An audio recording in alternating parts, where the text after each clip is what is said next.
You've probably pulled this plant out of your garden at least once this year. Maybe you sprayed it. Maybe you just yanked it and tossed it in the trash without thinking twice. That's exactly what most people do, because that's what most people were taught. But here's what almost nobody mentions. Several of the plants we've been trained to treat as nuisances have been eaten by humans for thousands of years. A few of them are genuinely more nutritious than vegetables you're paying for at the grocery store right now. 10 of them are on this list, and at least some of them are probably already growing in your yard. If you have any outdoor space at all, a garden bed, a patch of lawn, even a crack in a sidewalk planter, at least one of these plants has probably appeared there at some point. Most people pull them without a second thought, and that's completely understandable, because nothing about them looks like food. But that's actually the whole point. So the real question isn't just what these plants are, it's how we got so far from knowing they were edible in the first place. And the answer to that is more interesting than most people expect. By the end of this video, you'll know what each of these 10 plants looks like, where they typically grow across the US, and how people actually prepare and eat them. This isn't about emergency survival or living off the land. It's about plant knowledge that existed in ordinary kitchens for centuries and quietly disappeared. You won't be foraging dinner tonight, but by the time this is over, you'll know exactly where to start and what to look for. Save this one because it's the kind of video worth coming back to, and if you want to keep learning things about plants that most people have completely forgotten, subscribing to Exotica Plants means this kind of content finds you automatically. Now let's get into it. For most of human history, the line between a garden plant and a wild plant didn't really exist. People foraged, cultivated, and ate whatever grew around them, and many of the plants we now call weeds were staples in kitchens across Europe, Asia, Africa, and the Americas for centuries. That changed relatively fast. Within 2 generations of industrialized food production, practical knowledge of which wild plants were edible essentially disappeared from everyday life in the United States. Not because the plants changed, because the food system did. Grocery stores made foraging feel unnecessary. Herbicide companies made weeds feel dangerous, and the knowledge that kept people fed for thousands of years simply stopped being passed down. These 10 plants haven't gone anywhere. They're still growing, still nutritious, still free. We just stopped recognizing them. Plant 1. Dandelion. The dandelion is one of the most recognized plants on Earth, and one of the most underestimated. Every single part of it is edible. The young leaves can be eaten raw in salads with a slightly bitter flavor that pairs well with vinegar-based dressings. The flowers can be battered and fried, or used to make dandelion wine, which has been produced in rural households across Europe and North America for generations. The roots can be roasted, ground and brewed as a caffeine-free coffee substitute with a rich, earthy flavor that holds up surprisingly well. Nutritionally, dandelion leaves contain more vitamin A than carrots, more vitamin C than tomatoes, and solid amounts of calcium, iron, and potassium. Traditional European and Chinese medicine used dandelion as a liver tonic and digestive aid for over 1,000 years.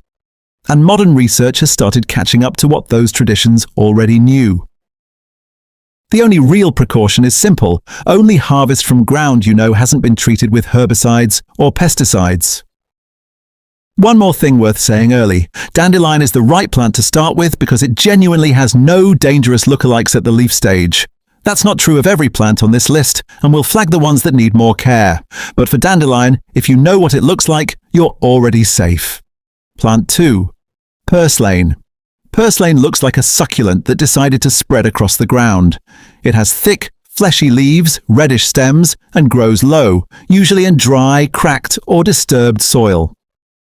It's the kind of plant most gardeners yank out without hesitation, but Purslane holds a record that most people find genuinely surprising. It contains more omega-3 fatty acids than any other leafy plant on Earth. More than spinach, more than kale. Those are the same fats found in fish oil, associated with heart health, reduced inflammation, and brain function. Purslane is a staple in Middle Eastern and Mediterranean cooking.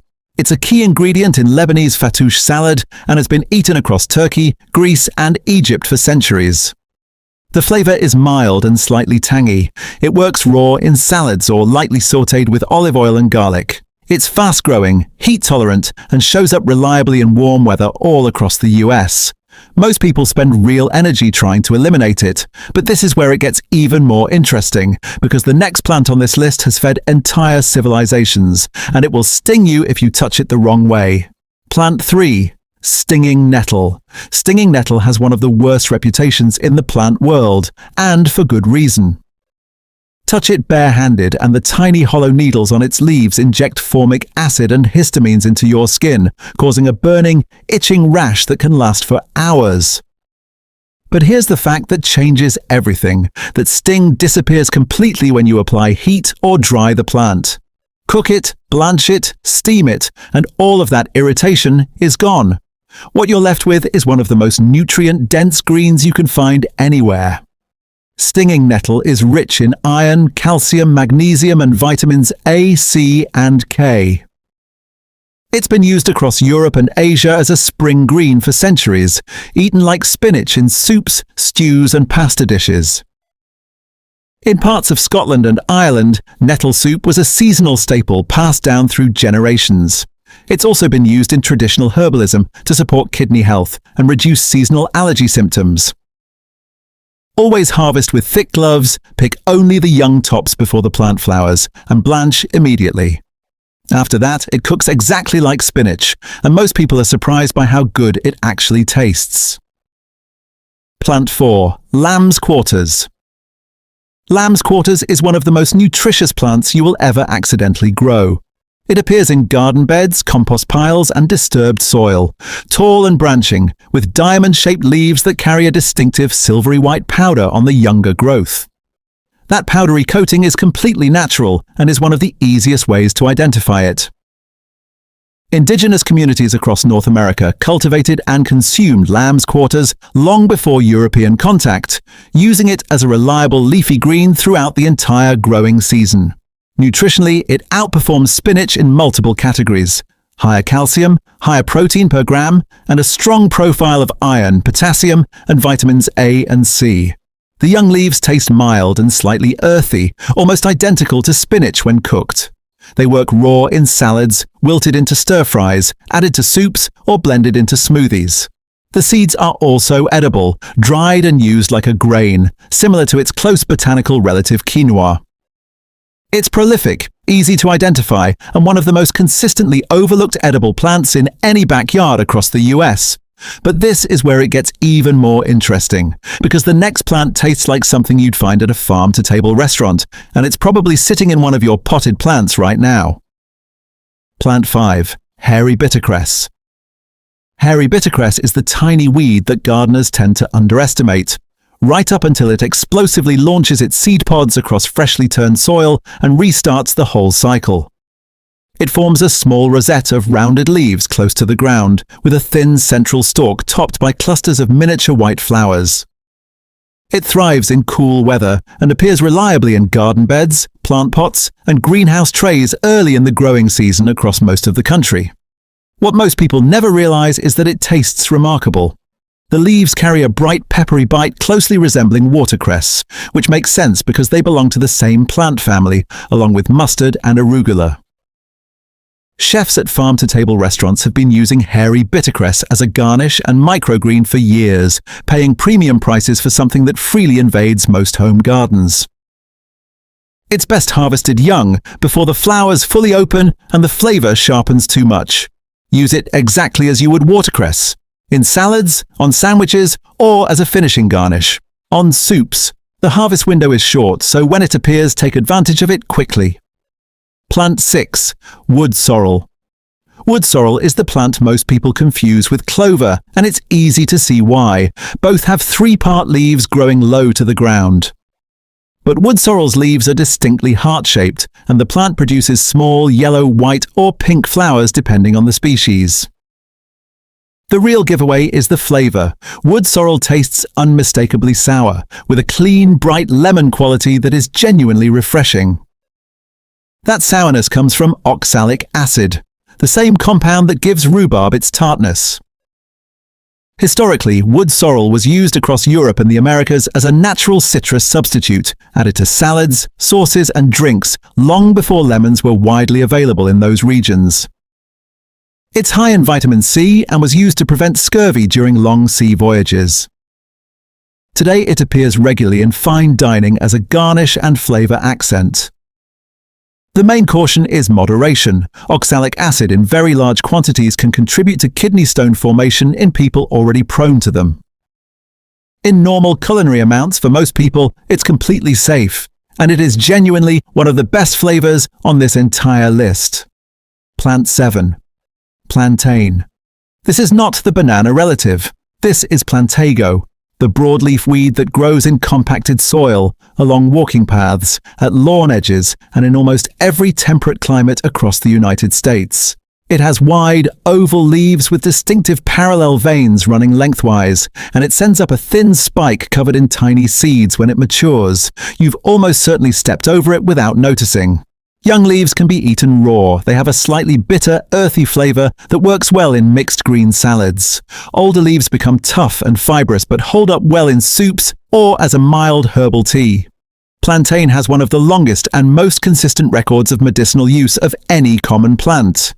Traditional herbalists across Europe, Asia and indigenous North America used it as a poultice for insect stings, minor wounds and skin irritation, and modern research has confirmed it contains compounds with measurable anti-inflammatory properties. It's also a reliable source of calcium and vitamin K. It grows in places most other plants refuse to survive, requires zero care, and has been quietly feeding and supporting people for thousands of years. Plant 8. Chickweed. Chickweed is the soft, sprawling weed that blankets garden beds in cool weather. Delicate stems, small oval leaves, and tiny white star-shaped flowers that gave it the botanical name stellaria, meaning star.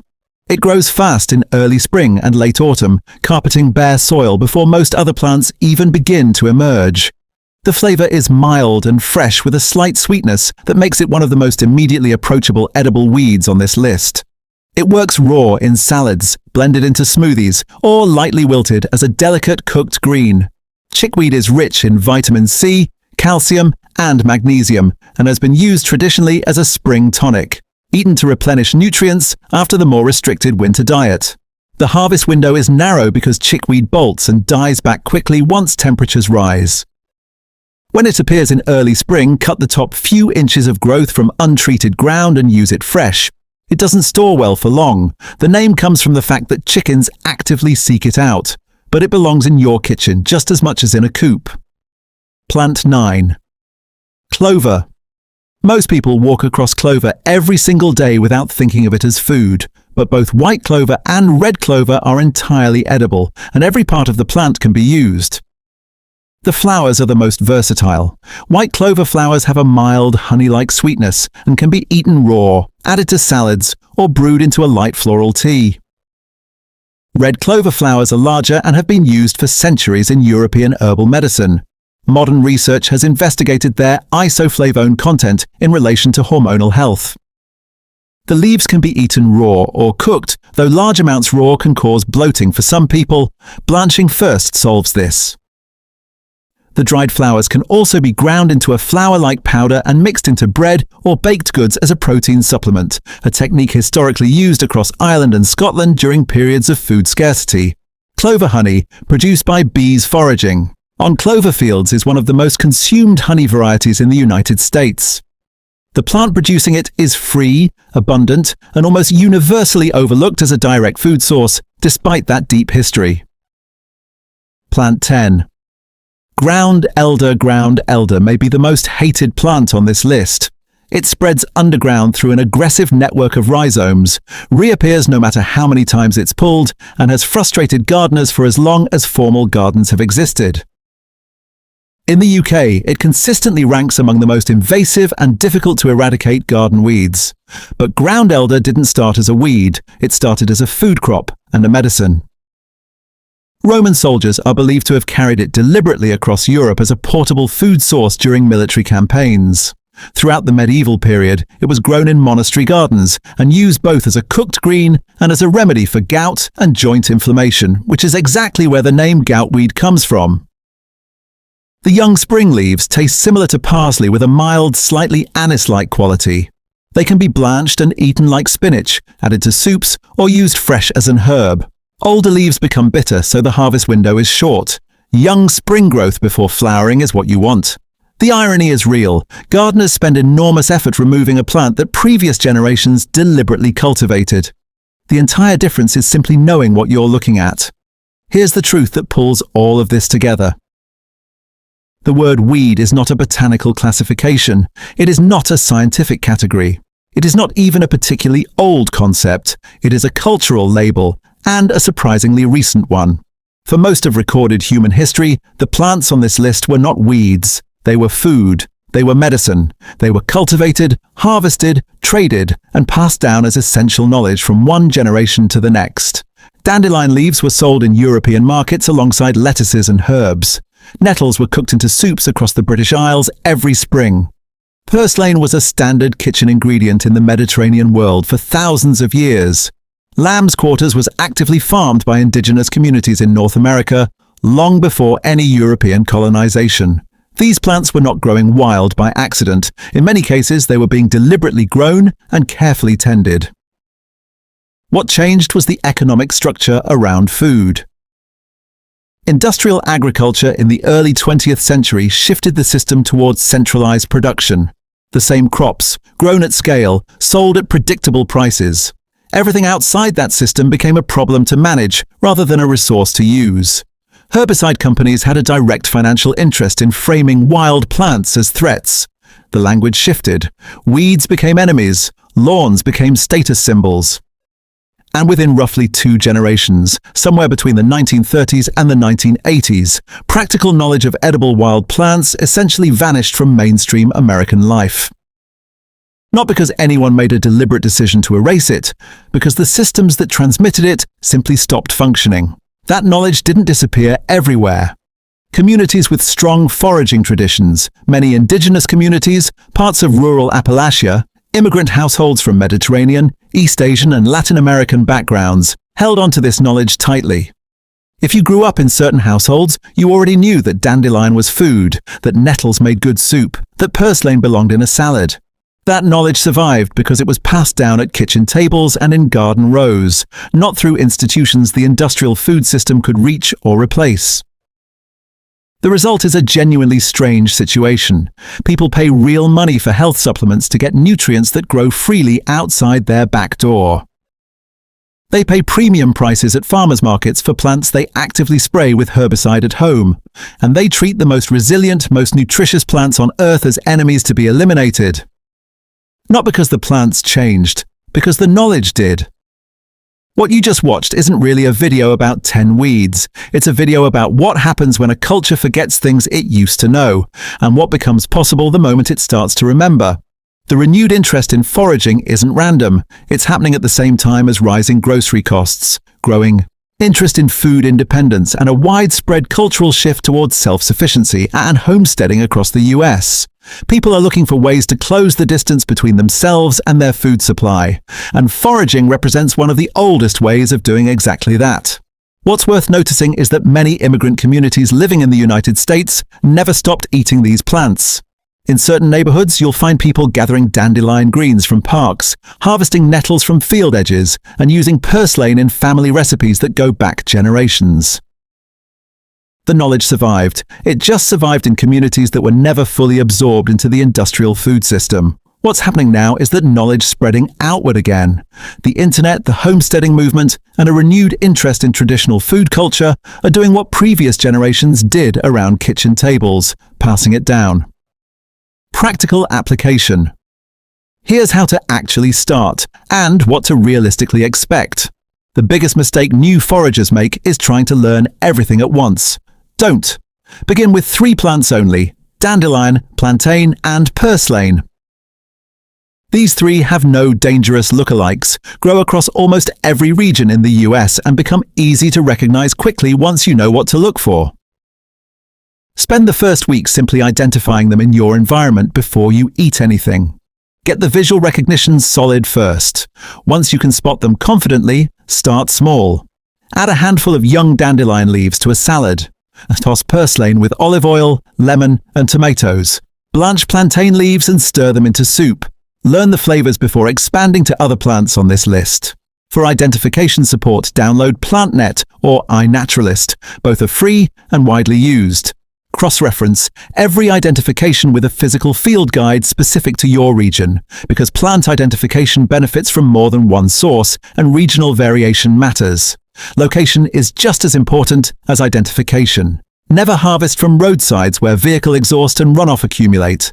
Never harvest from ground treated with pesticides or herbicides. Parks and maintained municipal green spaces are often on spray schedules most people aren't aware of. Know your ground. Always harvest young growth. Every edible plant on this list is most nutritious and best tasting before it flowers. Once flowering begins, leaves tend to become bitter, fibrous, and harder to digest. Check early in the season and check consistently. The knowledge builds gradually, and honestly, the first season is mostly about learning to see, not about eating. You'll be unsure sometimes and choose not to harvest, which is the right call. That's how this works. Over time, a handful of plants become completely familiar, and those become the ones you actually use. This doesn't replace your grocery run. It rebuilds a kind of literacy that most of us were simply never given, and closes, even slightly, the gap between you and where your food actually comes from. Before you go, I want to know something specific. Look around your yard, your garden bed, or even the planter outside your door right now. Which one of the 10 plants from this video is already growing near you, and did you know it was edible before today? Drop it in the comments. I read every single one. If this video gave you something useful, subscribe to Exotica Plants, where we go beyond growing and start understanding. Every video on this channel is built around plant knowledge that most people never get in one place.